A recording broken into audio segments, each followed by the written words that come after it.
নমস্কার বন্ধুরা, আমি পূজা। আপনাদের সকলকে স্বাগত আমার চ্যানেলে। আজ আমার মেহেন্দি ক্লাসের ৫৪ নম্বর ক্লাস। আগের ক্লাসগুলো যারা এখনো দেখেননি তারা অবশ্যই আগের ক্লাসগুলো দেখে নেবেন। তাহলে আপনারা পরপর আমি কি ক্লাস দিচ্ছি সেগুলো ভালোভাবে বুঝতে পারবেন। আগের ক্লাসেই আমি আপনাদের জানিয়ে দিয়েছি যে আজকের ক্লাসটা আমি গোলাপ ফুল নিয়ে আপনাদের সাথে আলোচনা করব। তো আজকে আমি আপনাদের দেখাচ্ছি, দেখুন কিভাবে আমরা বিভিন্ন ধরনের গোলাপ ফুলের ডিজাইন আঁকবো। দেখুন, তার জন্য আমি প্রথমেই একটি ছোট্ট স্পাইরাল এঁকে নিচ্ছি। ঠিক আছে, এইবার দেখুন আমি স্পাইরালে চারিদিক থেকে গোলাপ ফুলের পাপড়ি সুন্দরভাবে এঁকে নেব। আমি কিভাবে গোলাপ ফুলের পাপড়িগুলো আঁকছি সেটা আপনারা ভালোভাবে লক্ষ্য করুন। খুবই সোজা পদ্ধতিতে আমি কিন্তু গোলাপ ফুলটা আঁকছি। ঠিক আছে, এটা আঁকা খুবই সহজ। দেখুন, প্রথমে আমরা শেপটা দিয়ে দিলাম, তারপর আমি সুন্দর করে গোলাপ ফুলের পাপড়িটা কিন্তু ভরাট করে নিচ্ছি। এবং এই ভরাটিটাও দেখুন আমরা কিন্তু সুন্দরভাবে এঁকে নিচ্ছি। ঠিক আছে, যাতে বাইরের দিকে শেপটার থেকে বাইরের দিকে বেরিয়ে না যায়। দেখুন, আমরা স্পাইরালটার চারিদিকে ৩টি পাপড়ি এঁকে নিলাম এবং এই ৩টি পাপড়ি যেমনভাবে আমরা আঁকলাম ঠিক সেই একই রকমভাবে এর ওপরে ওপরে আমরা কিন্তু পাপড়ির শেপগুলো এঁকে নিচ্ছি। ঠিক আছে, দেখুন আমি প্রথমে যেমন করে এঁকেছিলাম ঠিক একই রকমভাবে দ্বিতীয় স্টেপেও কিন্তু পাপড়িগুলো এঁকে নিচ্ছি, কিন্তু সেটা আকারে একটু বড় হবে। ঠিক আছে, আমরা যত ফুলের পাপড়িটা ওপরের দিকে নিয়ে যাব তত ফুলের পাপড়িটা কিন্তু আকারে বড় করতে হবে। তো দেখুন আমি আবারও এই ৩টি পাপড়ির ওপরে, ছোট পাপড়ির ওপরে ৩টি বড় পাপড়ি এঁকে নিয়েছি এবং তারপর পাপড়ির ভেতরের অংশগুলো কিন্তু আমি পূরণ করে নিচ্ছি। ঠিক আছে, আর এমনভাবে পূরণ করছি দেখুন যাতে শেপটার বাইরে না বেরিয়ে যায়। ঠিক আছে, তো দেখুন ৩টি পাপড়ি আমরা পূরণ করে নিলাম। এইবার এর ওপরেও আমরা কিন্তু ৩টি পাপড়ি এঁকে নিচ্ছি। ঠিক আছে, আমরা এই গোলাপ ফুলের ডিজাইনটা মানে গোলাপ ফুলটাকে যতটা বড় করতে চাইবো আমরা ঠিক তার ওপরে ওপরে এই রকমভাবে কিন্তু পাপড়ি এঁকে পূরণ করে নেব। ঠিক আছে, আমি এখানে এই ৩টি স্টেপেই পাপড়ি ডিজাইন করা শেষ করব। আপনারা চাইলে এটা ৩টিও করতে পারেন, ১টিও করতে পারেন, ২টিও করতে পারেন, আবার ৪টা ৫টাও করতে পারেন। ঠিক আছে, আপনারা যেমন ডিজাইনের ক্ষেত্রে যতটা বড় প্রয়োজন হবে আপনারা সেই ডিজাইনের ক্ষেত্রে ততটা বড়ই কিন্তু এই গোলাপ ফুলের ডিজাইনটা করতে পারেন। ঠিক আছে, সেটা আপনাদের ডিজাইনের উপর ডিপেন্ড করবে বসানোর সময় যে কি রকম ডিজাইনের ক্ষেত্রে আপনাদের কত বড় গোলাপের ডিজাইনটা লাগবে। তো সুন্দর করে আমি এখানে ভরাট করে নিচ্ছি এবং দেখুন কত সুন্দর এবং কত সহজ এই গোলাপের ডিজাইনটা আমাদের কিন্তু হয়ে গেল। কতটা সহজভাবে হলো সেটা আপনারা নিশ্চয়ই বুঝতে পারছেন। ঠিক আছে, এবং এটা দেখতেও অনেকটা সুন্দর হয়েছে।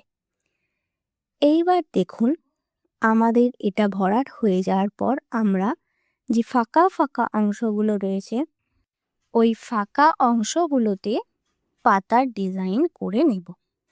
সুন্দর করে আমরা পাতার ডিজাইন করে নেব। পাতার ক্লাস আমি এর আগে অনেকবার দেখিয়েছি, তো যারা এখনো দেখেননি তারা আগের পাতার ক্লাসগুলো দেখে নেবেন। তো দেখুন আমি সুন্দরভাবে এখানে পাতা এঁকে নিচ্ছি। ঠিক আছে, এখানে দেখুন আমি একটা পাতাকেই দুটো ভাগে ভাগ করে দিয়েছি। ঠিক আছে, একটা পাতাকেই আমি কিন্তু এখানে দুটো ভাগে ভাগ করে দিয়েছি এবং এই ডিজাইনগুলো আমি কিন্তু একটা করে পাতায় রেখেছি। আমরা 3 দিক থেকেই কিন্তু এই পাতার ডিজাইন এঁকে নেব, যাতে ফুলটা দেখতে আরো ভালো লাগে। এবং এই পাতার ডিজাইনটার ভেতরের যে ফাঁকা অংশগুলো আমি রেখেছি সেগুলো কিন্তু আমি সুন্দরভাবে ভরাট করে নেব।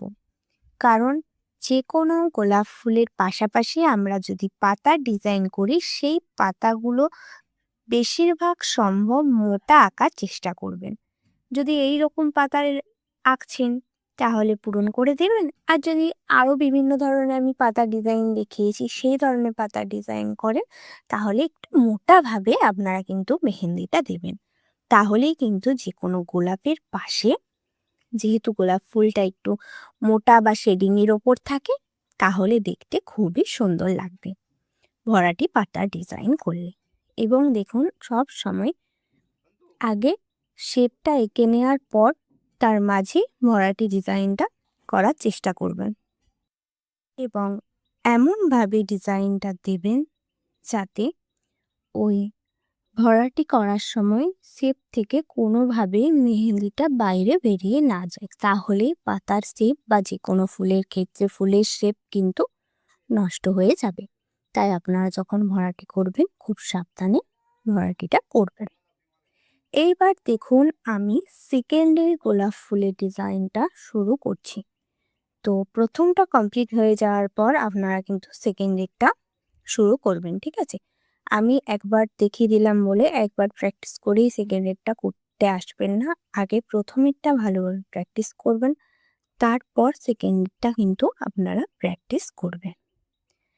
তো সেকেন্ডের গোলাপের ডিজাইনটা দেখুন আরও সুন্দর হবে দেখতে। দেখুন, এখানে আমি অনেকটা লোটাস যেই রকম প্যাটার্নে করে ঠিক সেই রকম প্যাটার্ন দিয়েই কিন্তু খুব সহজভাবে আপনাদেরকে গোলাপের ডিজাইনটা দেখাচ্ছি। এবং এই গোলাপের ডিজাইনটা দেখুন খুবই সুন্দর হবে। আগে আপনারা ভালোভাবে দেখুন যে আমি কিভাবে স্টেপগুলো এক একটা স্টেপ করছি পাপড়ির, তারপর আপনারা কিন্তু দেখে দেখে আঁকবেন। বারবার বলছি, আগে দেখবেন, তারপর দেখে দেখে আঁকবেন, তারপর না দেখে আঁকার চেষ্টা করবেন। তো দেখুন, আমি গোলাপের চারিদিকে যে বড় বড় পাপড়িগুলো হয় সেগুলো কিন্তু সুন্দরভাবে শেপ দিয়ে এঁকে নিচ্ছি, ঠিক আছে? দেখুন গোলাপটা কি সুন্দর হলো। এইবার আমি গোলাপের পাপড়িগুলোতে বাইরের দিক থেকে ভিতরের দিকে শেডিং করে নিচ্ছি। সুন্দরভাবে আমি গোটা গোলাপ ফুলটাই কিন্তু শেডিং করে নেব হালকা ভাতে, এবং তারপর বাইরের আউটলাইনটাকেও আমি সুন্দরভাবে মোটা করে দেব। তাহলেই গোলাপের ডিজাইনটা সুন্দরভাবে হাইলাইট হয়ে যাবে। দেখুন এটা কত সুন্দরভাবে ফুটে উঠবে। আগে আমি সুন্দর করে সব পাপড়িগুলোর মধ্যে যেগুলো একটু বড় বড় আছে, যেগুলো শেড দেওয়া যাবে, সেগুলোতে আমি হালকা হাতে শেডিং করে নিচ্ছি, ঠিক আছে? তো শেডিংটাও কিন্তু ঠিকভাবে দিতে হবে। আমি আগেও বলেছি, শেডিংয়ের প্রসেসও ভুল করা কখনোই চলবে না, তাহলে শেডিংটাও কিন্তু দেখতে ভালো লাগবে না। তো যেহেতু আমাদের শেডিং করা কমপ্লিট হয়ে গেছে, আমরা এইবার গোলাপের যে পাপড়িগুলো এঁকেছি তার আউটলাইনগুলো আমরা সুন্দর করে এক একটা ধরে ধরে মোটা করে নেব এবং হালকা হাতে, মানে ধীরে ধীরে মোটা করে নিচ্ছি, কোনো কিন্তু তাড়াহুড়ো করছি না। কারণ বাইরের আউটলাইনটা গোলমাল হলে পুরো গোলাপ ফুলটাই কিন্তু দেখতে খারাপ হয়ে যাবে। তাই আমরা সুন্দরভাবে এক একটা শেপ ধরে ধরে মোটা করে নিচ্ছি। তো দেখুন এই গোলাপের ডিজাইনটা আরো কত সুন্দর হলো। আর আগের গোলাপের ডিজাইনটা ছিল খুবই সহজ একটা গোলাপের ডিজাইন। এই ডিজাইনটাও খুবই সহজ, আপনারা প্র্যাকটিস করলে অবশ্যই খুবই তাড়াতাড়ি শিখে ফেলতে পারবেন। তো এইবার আমরা 5টা পাতা দিয়ে তার মাঝের পাতার মাঝের অংশগুলো আমরা কিন্তু ভরাট করে নিলাম। তো আমাদের সেকেন্ডের যে গোলাপের ডিজাইনটা করলাম সেটাও কিন্তু আমাদের কমপ্লিট হয়ে গেল। এইবার আমরা থার্ড গোলাপের ডিজাইনটা করছি। এখানেও কিন্তু আমরা প্রথমে একটা সুন্দরভাবে স্পাইরাল এঁকে নেব। দেখুন গোলাপ ফুলের ক্ষেত্রে সব গোলাপের ক্ষেত্রেই বেশিরভাগ আমাদের কিন্তু স্পাইরাল দিয়ে স্টার্ট করতে হয়। ভেতরে গোলাপের যে পাপড়িটা থাকে সেটা অরিজিনাল ভাবেও দেখবেন খানিকটা স্পাইরালের শেপেই কিন্তু থাকে। তাই আমরা গোলাপ ফুল আঁকার ক্ষেত্রে সবসময়, বলছি না বেশিরভাগ ক্ষেত্রে, কিছু কিছু ক্ষেত্রে আলাদা হয়, সেটাও আমি আপনাদের সাথে শেয়ার করব, কিন্তু বেশিরভাগ ক্ষেত্রেই আমাদের কিন্তু প্রথমে স্পাইরাল দিয়ে স্টার্ট করতে হয়। এখানেও দেখুন আমি প্রথমে স্পাইরাল দিয়ে কিভাবে পাপড়ি ডিজাইনগুলো করছি।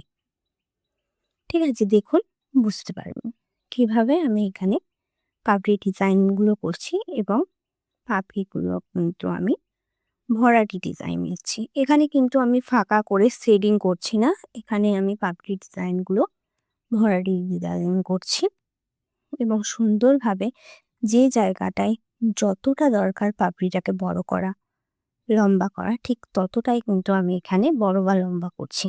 অতিরিক্ত বড়ও করছি না, লম্বাও করছি না, যাতে গোলাপের শেপটা ঠিক থাকে সেই হিসাবে কিন্তু আমি এখানে পাপড়িটাকে বড় করছি। ঠিক আছে, তো আপনাদের পুরো শেপটা যাতে ঠিক থাকে সেই রকমভাবেই কিন্তু গোলাপের ডিজাইনটা করতে হবে। ঠিক আছে, তো এইরকমভাবে দেখুন আমি এক একটা পাপড়ি এঁকে নিচ্ছি, যেখানে আমার দরকার মনে হচ্ছে যাতে শেপটা গোল হয়, গোলাপটা যাতে গোল হয়। হলো, আমি বেশি বড় কিন্তু করলাম না, আপনার চাইলে আরো বড় করতে পারেন, আবার আরো ছোট করতে পারেন। এইবার আমি 3টে করে পাতা এঁকে তার মাঝের অংশটা ভরাট করে নিচ্ছি। এইরকম আমি চারদিক থেকেই কিন্তু গোলাপের পাতা ডিজাইনটা এঁকে নিচ্ছি। এবং যে সকল বন্ধুরা আমার চ্যানেলে নতুন, যারা এখনও আমার চ্যানেলটিকে সাবস্ক্রাইব করেননি, তারা অবশ্যই আমার চ্যানেলটিকে সাবস্ক্রাইব করে দেবেন এবং আমার ভিডিও যদি আপনাদের ভালো লাগে তাহলে অবশ্যই ভিডিওতে লাইক কমেন্ট করবেন। এবার চারদিক থেকে দেখুন আমার পাতার ডিজাইনটা আঁকা হয়ে গেছে। তো আজকে আমি আপনাদেরকে শুধুমাত্র এই 3টি গোলাপের শেপই বেসিক একদম শেখালাম। পরে আমি আরও আপনাদের গোলাপের ডিজাইন দেব ভালো ভালো। আমার অ্যাডভান্স ক্লাসের মধ্যেও আমি আপনাদের আরও গোলাপের ডিজাইন দেব। তো আজকের ক্লাসটা আমি এখানেই শেষ করছি। সকলকে অসংখ্য ধন্যবাদ। অবশ্যই আমার চ্যানেলটিকে সাবস্ক্রাইব করে রাখবেন।